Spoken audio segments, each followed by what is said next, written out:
Welcome to my channel. இன்றைக்கி நம்ம சேனலில் லஞ்ச் ரெசிபி தாங்க. அதுக்கு வந்து நான் இன்றைக்கி முருங்கைக்காயை வச்சு மசாலா எப்படி செய்கிறதுன்னு வீடியோ போட்டிருக்கேங்க. வாங்க வீடியோக்குள்ளே போய் பார்ப்போம். அதுக்கு வந்து இன்றைக்கி முருங்கைக்காய் வந்து நான் வந்து சதக்காயாக வாங்கியிருக்கேன். நல்லா காய் வந்து நம்மளுக்கு பார்க்க பெருசாக தெரியும், முத்தல் நம்ம நினைப்போம். ஆனால் அது வந்து சதக்காய் வந்து அப்படி இருக்காது, நல்லாயிருக்கும். அந்த மாதிரி காய் வாங்கும்போது நம்ம வந்து இந்த மாதிரி செஞ்சோம்னா நம்மளுக்கு சாப்பிட்றதுக்கு நல்லாயிருக்கும். அதுக்கு வந்து நான் ஒரு கடாயில் எண்ணெய் ஊற்றி எண்ணெய் காய்ஞ்சதும் கொஞ்சமாக சோம்பு போட்டு ஒரு பெரிய வெங்காயத்தை நைஸாக கட் பண்ணி அதையும் நல்லா வதக்கிட்டு, தக்காளியும் நான் போட்டு நைஸாக கட் பண்ணி அதையும் நல்லா வதக்கிட்டேன். நான் கொஞ்சம் எண்ணெய் நம்ம கொஞ்சம் கூடுதலாக ஊற்றுனோம்னா இந்த முருங்கைக்காய் மசாலா நல்லாயிருக்கும். அதுக்கப்புறம் நான் மசாலாவே இதிலே போட்டுட்டேன்.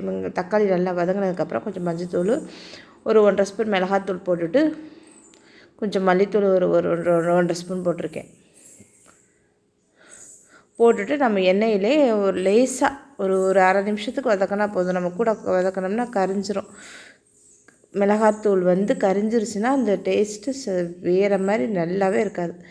ஸோ அதனால் இப்படி போட உங்களுக்கு விருப்பம் இருந்தால் டக்குன்னு போட்டுட்டு ஒரு எண்ணெயிலே வதக்கிட்டு போடுங்க. இல்லைன்னா முருங்கைக்காய் போட்டுட்டு நீங்கள் மிளகாத்தூள் மஞ்சள் இதெல்லாம் அப்புறம் சேர்த்துக்கலாம், மசாலா ஐட்டம்ஸ்லாம். அதுக்கப்புறம் இந்த மாதிரி கட் பண்ணி முருங்கைக்காயை நான் இதில் சேர்த்துக்கிறேன். நல்ல சதக்காய் தாங்க, முத்தல் கிடையாது.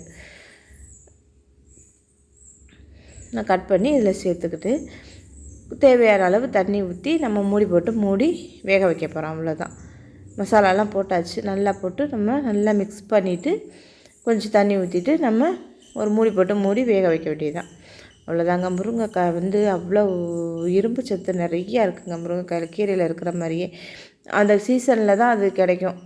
மற்ற நாளில் வாங்க போனோம்னா முருங்கைக்காய் விலையே அவ்வளோ விலை விற்கும். அதே மாதிரி சாம்பாருக்கு நம்ம கல்யாண வீட்டு சாம்பார்லேயுமே இந்த முருங்கைக்காய் போட்டாலே அந்த சாம்பார் தனி டேஸ்ட்டு தான். முருங்கைக்காய் அவ்வளோ டேஸ்ட்டாகவும் இருக்கும். ரெண்டாவது அவ்வளோ சத்தும் நிறைய அதில் இருக்குது. நம்ம இதிலையே வந்து நம்ம பொரியல் அந்த சதையை மட்டும் எடுத்துகிட்டு எப்படி பொரியல் செய்கிறதுங்கிற வீடியோவும் நான் அப்புறமா ஒரு நாள் உங்களுக்கு நான் வீடியோ போடுறேன். இன்றைக்கி வந்து நான் இப்படி தான் போட்டிருக்கேன். மசாலாக்காய் சாம்பார் தான். சாம்பாருக்கு இந்த மாதிரி மசாலா போட்டு மசாலா காய் மாதிரி வச்சோம்னா சாப்பிட நல்லாயிருக்கும். எல்லாம் போட்டுட்டு கொஞ்சம் வெந்ததுக்கப்புறம் தான் நான் உப்பு போடுறேன்.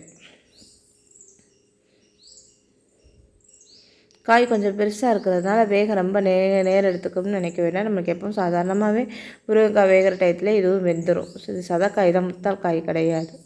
அந்த மாதிரி வாங்கும்போது இந்த மாதிரி செஞ்சு பார்த்துட்டு சாப்பிட்டு பார்த்துட்டு எப்படி இருக்குன்னு சொல்லுங்கள். நம்ம அடுத்த வீடியோவில் சந்திப்போம். நம்மளோட சேனலுக்கு மறக்காமல் சப்ஸ்கிரைப் பண்ணுங்கள், லைக் பண்ணுங்கள், ஷேர் பண்ணுங்கள், கமெண்ட் பண்ண மறந்துடாதீங்க. தேங்க்யூ.